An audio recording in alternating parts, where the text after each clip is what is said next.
किसी भी एग्जाम को क्रैक करने का सिर्फ एक ही गुरु मंत्र है कि उसके पिछले लगभग 4 वर्षों का पेपर हल करो। जी हाँ दोस्तों, पहली बात कि उसका जो है तो प्रीवियस ईयर क्वेश्चन पेपर हल करो और मॉक टेस्ट दो, क्योंकि मैंने बहुत से एग्जाम को जो है तो देखा है कि उसमें जो तो पिछले साल के प्रश्न जो है तो सीधे सीधे जो तो उठा के ले लेता है।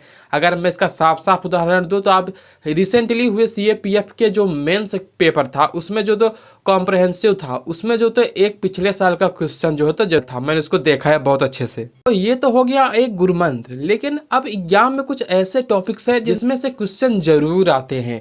जैसे कि हो गया हमारा जो है तो रिवर्स हो गया, त्योहारों से हो गया, और जो है तो डिसकंटिन्यूटी से हो गया। तो ऐसे कौन कौन से जो टॉपिक हैं जो हमें ज़रूर से ज़रूर पढ़ना चाहिए अगर हम किसी भी एग्ज़ाम को देने जा रहे हैं। तो मैं इस वीडियो में मैं उन्हीं सब टॉपिक के बारे में छोटा सा डिस्कस करूंगा और थोड़ा सा उनका ओवरव्यू दूंगा, जिससे कि आप लोगों को क्लियर हो जाए कि ऐसे कौन से टॉपिक है जो आपको ज़रूर से ज़रूर पढ़ने चाहिए। तो बने रहिए मेरे साथ इसी वीडियो में, तो मिलते हैं। तो पहला टॉपिक है हमारा जैसे कि त्योहारों के बारे में। जी हाँ दोस्तों, जैसे कि आंध्र प्रदेश का कौन सा त्यौहार है, अरुणाचल प्रदेश का कौन सा त्यौहार है, असम का कौन सा त्यौहार है, इन सभी को हमें जो है तो बहुत ही अच्छे से ध्यान से पढ़ना होगा।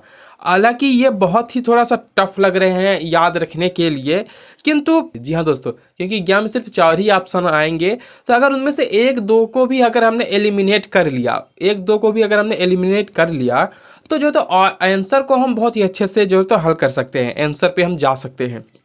तो जैसे कि असम का हो गया भोगली बिहू, ठीक है, और देहिंग पटकाई, ठीक है। तो ये जो तो असम के त्यौहार हो गए। साथ ही साथ जो है तो बिहार का छठ पूजा हो गया। छठ पूजा तो बिहार का बहुत ही जो है तो वो फेमस है, तो छठ पूजा तो पूछने नहीं वाला। आप लोगों को कुछ ऐसे त्यौहार ध्यान रखना है जो बिल्कुल हिडन हो, मतलब कि बहुत ज़्यादा फेमस ना हो, और उससे जो है तो क्वेश्चन जरूर से ज़रूर बनेंगे।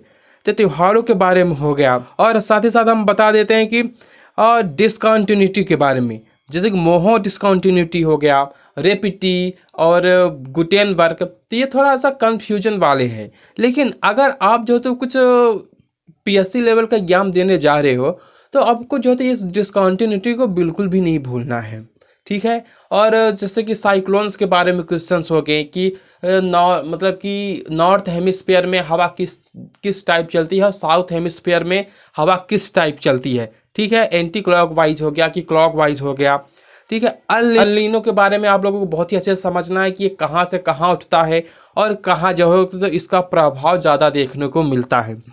और साथ ही साथ जैसे कि हो गया जो करंट्स हो गई, मतलब कि ठंडी करंट्स हो गई और गर्म करंट्स हो गई।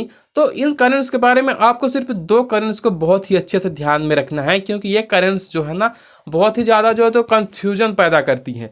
जैसे कि एक हो गया कैलिफोर्निया की करंट। जी हाँ दोस्तों, कैलिफोर्निया की धारा वो ठंडी है कि गर्म। अब बहुत लोग उसमें ध्यान देंगे कि क्योंकि यह जो है तो इक्वेटर के समीप आती है, ठीक है, कैलिफोर्निया की करंट।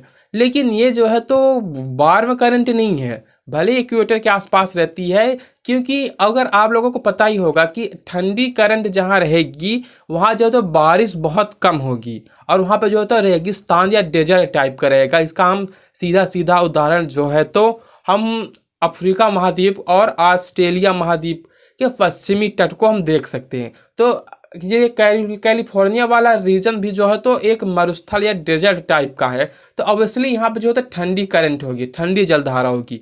तो वहाँ पे कैलिफोर्निया के अगर आप इमेज देखेंगे तो उसमें ज़्यादातर डेजर्ट ही है। जी हाँ दोस्तों, बंजर भूमि है कैलिफोर्निया। तो वहाँ पे जो है तो आप ठंडी जलधारा का ही अनुमान लगाइए, इसलिए कैलिफोर्निया एक ठंडी जलधारा है। और दूसरा सबसे ज़्यादा कंफ्यूजिंग है नॉर्थ अटलांटिक प्रवाह, ड्रिफ्ट, मतलब कि उत्तर अटलांटिक प्रवाह, ठीक है। उत्तर अटलांटिक प्रवाह जो है तो आपको उधर नॉर्वे साइड देखने को मिलेगा, लेब्राडोर नॉर्वे साइड, इधर जो है तो उत्तर अटलांटिक प्रवाह देखने को मिलेगा। जिससे आप लोग सिंपली कहेंगे कि ये तो ठंडी जलधारा है। बिल्कुल नहीं, बिल्कुल गलत, आप गलत हो। ये ठंडी जलधारा नहीं है, नॉर्थ अटलांटिक जो है तो गर्म जलधारा है।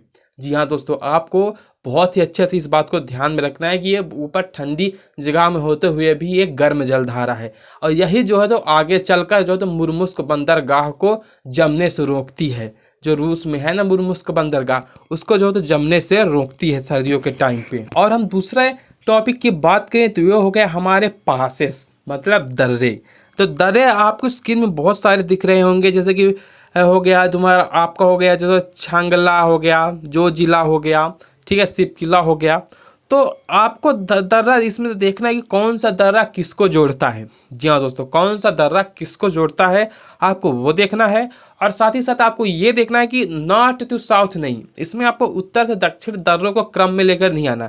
आपको दर्रों को क्रम में याद रखना है कि पश्चिम से पूर्व की ओर। जी हाँ दोस्तों, पूर्व से पश्चिम की ओर जो तो आपको दर्रों को देखना है, ठीक है। जैसे कि हो गया बारालाचला हो गया देवसा हो गया, रोहतांग पास, सीप किला, ठीक है। इन सबको ये पश्चिम से पूर्व की ओर ही जा रहे हैं, आप लोग जो है तो अच्छे से देख सकते होंगे इमेज में। तो आपको जो है तो दर्रों को देखना है पश्चिम से पूर्व की ओर। और कोई और टॉपिक की हम बात करें तो हो गए झीलों के किनारे बसे हुए शहर, ठीक है, शहर हो गया। और झीलों के किनारे बसे हुए देश, जैसे कि ब्लैक सी के तो आसपास हम देख सकते हैं, जैसे तुर्की हो गया, उधर यूक्रेन हो गया, और रोमानिया हो गया, बुल्गारिया हो गया, ठीक है, और इधर हो गया जॉर्जिया हो गया। और साथ ही साथ हम एजोब सी के पास अगर हम कोई सिटी देखें तो मारियोपोल, जो कि CAPF के क्वेश्चन में भी आया था।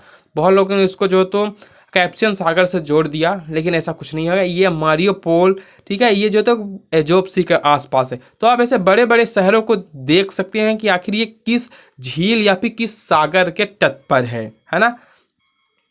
और जैसे कि अब मेडिटेरियन सी की हम बात कर लें तो जैसे मेडिटेरियन सी में हो गया मोरक्को हो गया, अल्जीरिया, ट्यूनेशिया, लीबिया, इजिप्ट, और हो गया साइप्रस, सीरिया, तुर्की, ग्रीस हो गया, Albania, Montenegro, Bosnia, Croatia, Slovenia, Italy, और फ्रांस हो गया, स्पेन हो गया। ये सब जो तो मेडिटेरियन सी के आसपास ही हैं, ठीक है। और एड्रियाटिक का मोती जो तो इटली को बोला जाता है ना, बोला जाता है ना।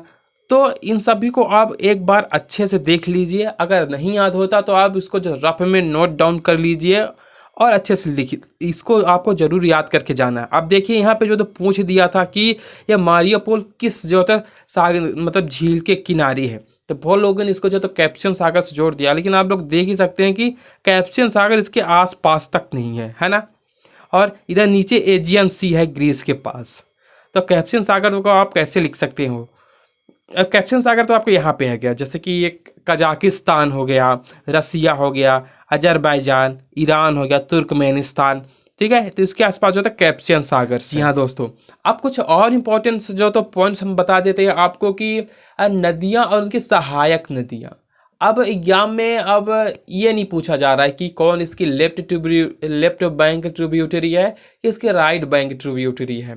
और एग्जाम में इस टाइप के जबकि क्वेश्चन इस तरह के पूछे जा रहे हैं कि माही जो है किसकी सहायक नदी है, ब्रह्मपुत्र की सहायक नदियों में से कौन सी इसकी सहायक नदी। अब सहायक नदियों पे फिर से क्वेश्चन जो है उमड़ कर आने लगे। तो आपको जो है ज़्यादा ध्यान रखना है कि नदियाँ और इसकी सहायक नदियाँ कौन कौन सी होती हैं। तो नदियों के बारे में आप लोग देख लीजिएगा।